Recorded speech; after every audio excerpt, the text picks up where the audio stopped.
Epilepsy warning for flashing lights and colors. About a year ago, we talked about some of the most unusual flat rides out there, but in reality, we've only scratched the surface. There are so many unusual attractions out there that they're certainly deserving of more than one video. Once again, I made a post in my community tab encouraging viewers to vote on some of the strangest amusement rides ever built. So with that being said, here are not 10, but 15 of the strangest rides out there as voted on by the viewers. Number 15, the Jump 2, built by German manufacturer Huss. This ride originally got its start in 1996, when the Huss jump model was first introduced to the amusement industry. This attraction consisted of 5 moving arms being lifted up and down the main structure. Each arm had a spinning gondola on the end, and the sudden up and down movements were meant to give airtime as passengers spun. However, the ride was criticized for not featuring as much airtime as expected. Even worse, it was plagued with maintenance issues, with its single hydraulic system being the main culprit. Years later, Huss would revive the concept as the Jump 2, working with Canada's Wonderland to bring a unique flat ride experience to the park. This new ride named Sledgehammer was similar to the original Jump model, but with an even larger scale. Instead of a single hydraulic system, this ride would have 4 hydraulic motors, and instead of 5 arms, the ride would have 6. Moreover, passengers would be seated in floorless gondolas underneath the arms instead of on top of them. Though initially a massive success for the park, the ride would also face maintenance issues. Although Sledgehammer is still in operation, it's said to still face downtime on a regular basis. Nevertheless, this ride is often praised for its iconic appearance and unique ride experience. So if you plan on visiting the park, see if you can get on this one-of-a-kind creation.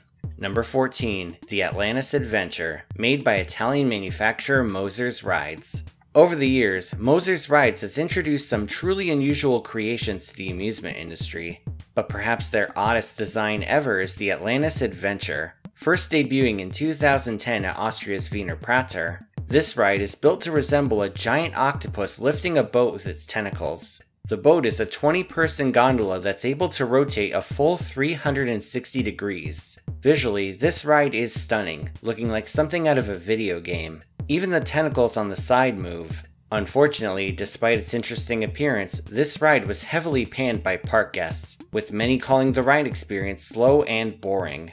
As a result, this ride would only operate at Wiener Prater for 3 years, and would close in 2013 due to poor ridership. Interestingly enough, the ride is still listed on Moser's Rides' website, though since no other park is known to have purchased one, we probably won't be seeing another one of these attractions anytime soon. Number 13, the Macumba, built by Italian manufacturer Palma Rides.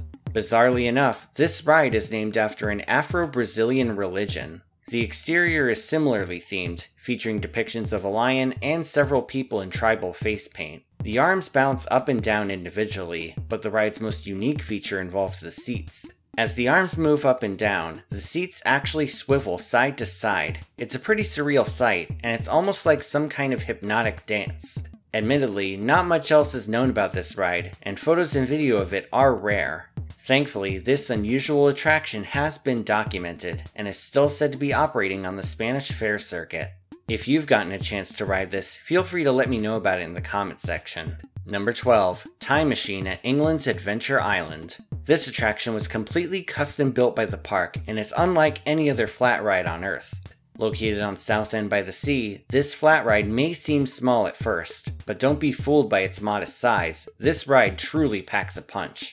The ride consists of 8 arms connected to a center axis, with a 2-person gondola connected at the end of each arm. Riders start in a reclined sitting position before being lifted into a face-up position. The arms are then spun rapidly around the center axis, with a main arm tilting said axis.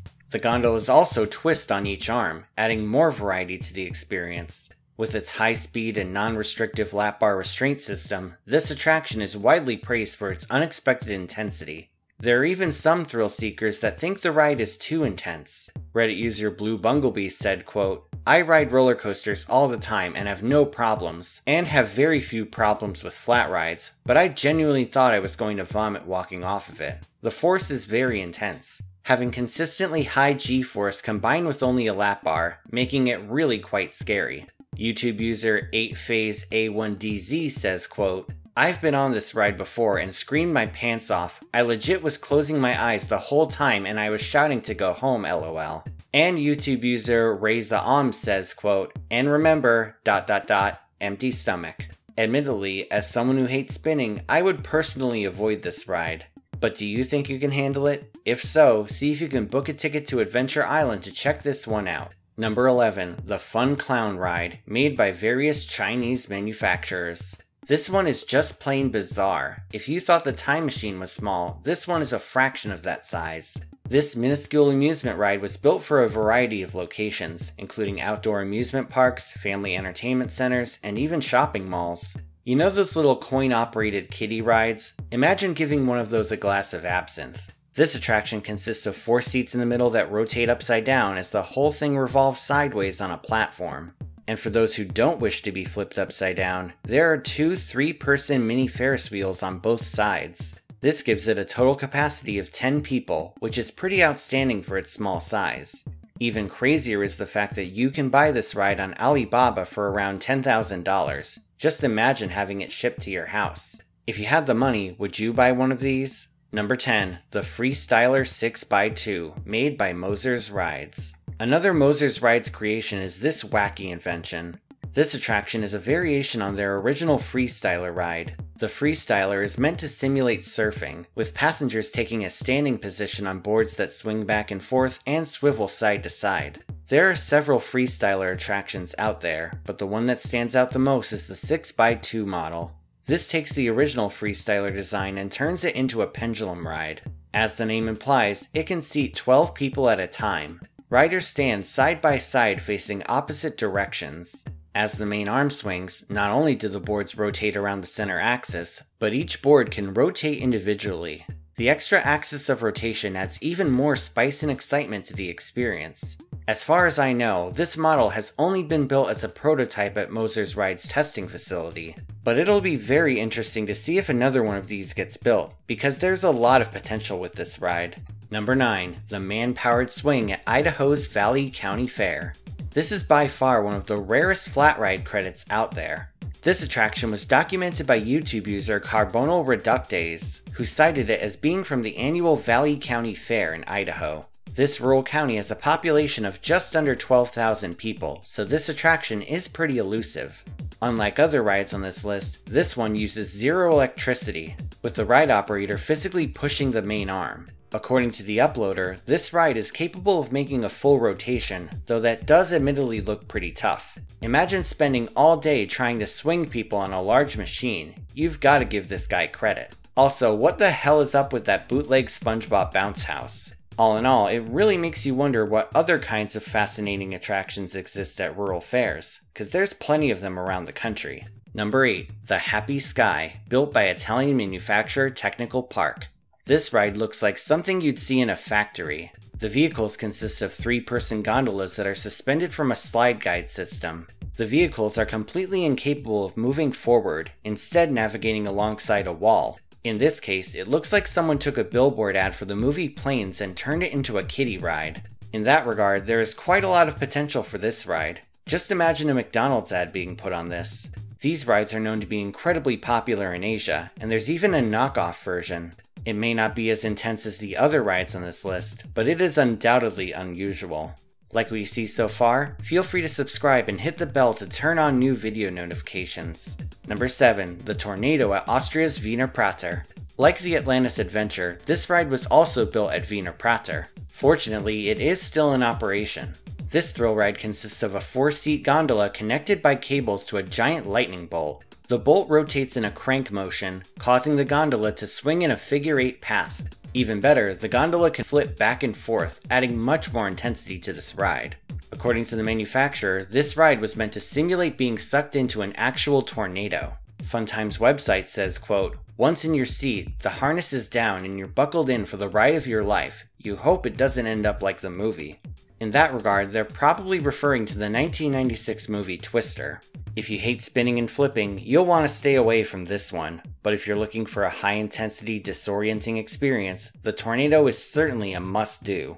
Number 6, the Saturno, built by an unknown manufacturer. Like the man-powered swing, only one video exists of this ride online, and it's an advertisement made in Windows Movie Maker. Talk about nostalgic. Not much is known about this ride. Based on what we know from photos and video, the ride seems to seat passengers inside a large sphere.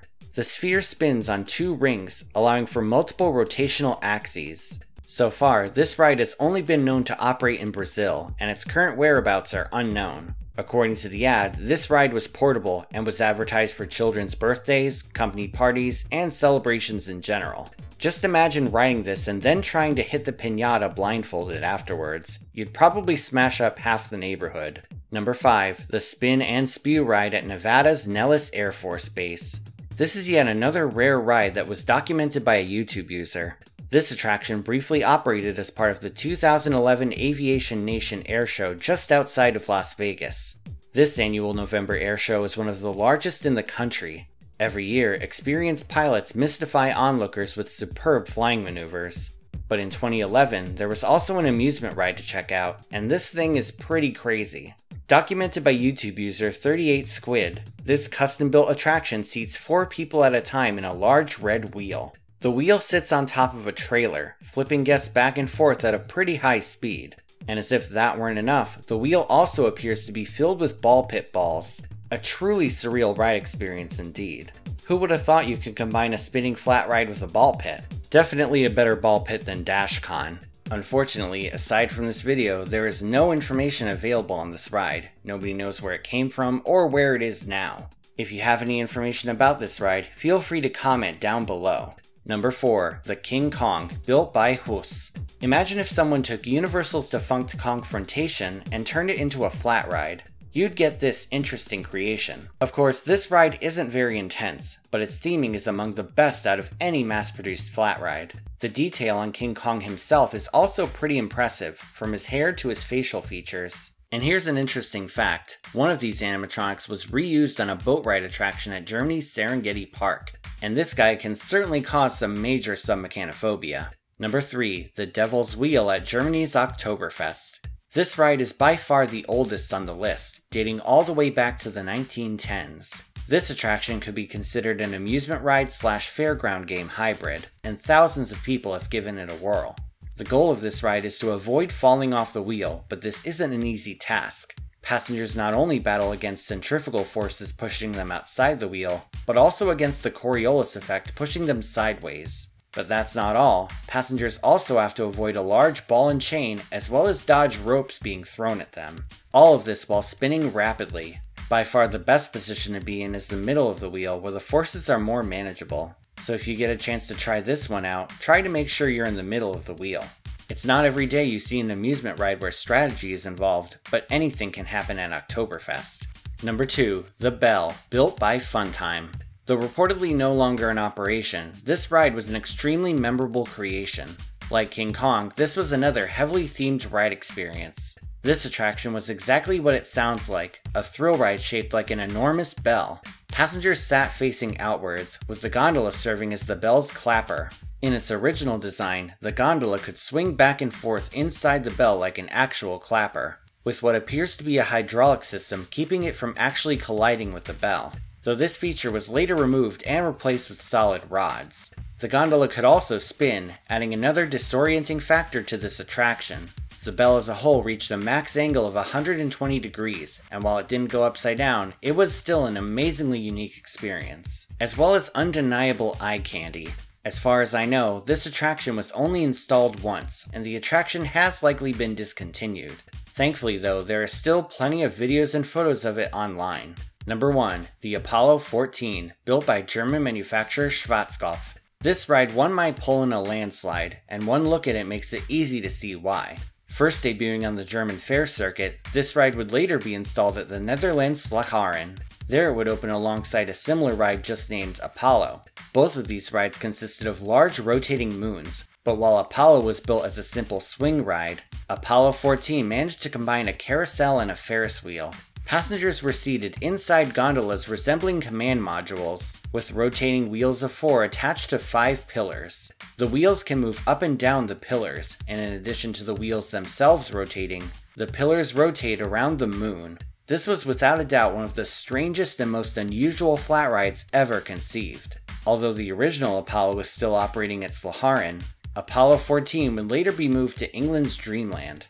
And after a few years in England, the ride was converted to be much more like the original Apollo ride. Later on, it was moved to Scotland's defunct Loudon Castle, though it would eventually be dismantled there. Photos and video of the original Apollo 14 are incredibly rare, though once again, we are lucky to have it documented. Now it's time for the comment shoutout program. This is where I take 3 random comments from my past video and read them out. These comments are from my Impossible Loop video. YouTube user Lightning Desk said, quote, "I've always found the engineering of the rides, as well as the mechanics and electrical systems, quite fascinating, almost like they are the control in the chaos." YouTube user Christian Lewis said, quote, "This video tickled my fancy having grown up with Thrillville off the rails. It had an element called the inverted loop available on certain in-game coaster types, and I always brushed it off as just another wacky idea. I had no idea it could actually be dangerous in some scenarios. Anyway, awesome video. Thank you, Christian." And YouTube user Coaster Nerd Weekly said, quote, "If the loop wasn't so dangerous, it would be an amazing airtime moment though. If you want to see your words in my next video, leave a comment down below and it may be selected. Please note though that inflammatory or spam comments will not be read." And before we wrap things up, I want to give a special shout out to my newest Patreon supporters. Verbal shoutouts start at the gold tier, so if you don't hear your name, it will be listed at the end of the video. Here's a special shout out to James Albert. Thank you all so much, and if you want to support me on Patreon, you can do so once again at the link in the description. Thanks for watching, everyone. Feel free to like, share, and subscribe. You can follow me on social media on Twitter, Instagram, and Facebook, or you can check out my website at themeparkcrazy.com. This is Theme Park Crazy, and I'll see you all next time.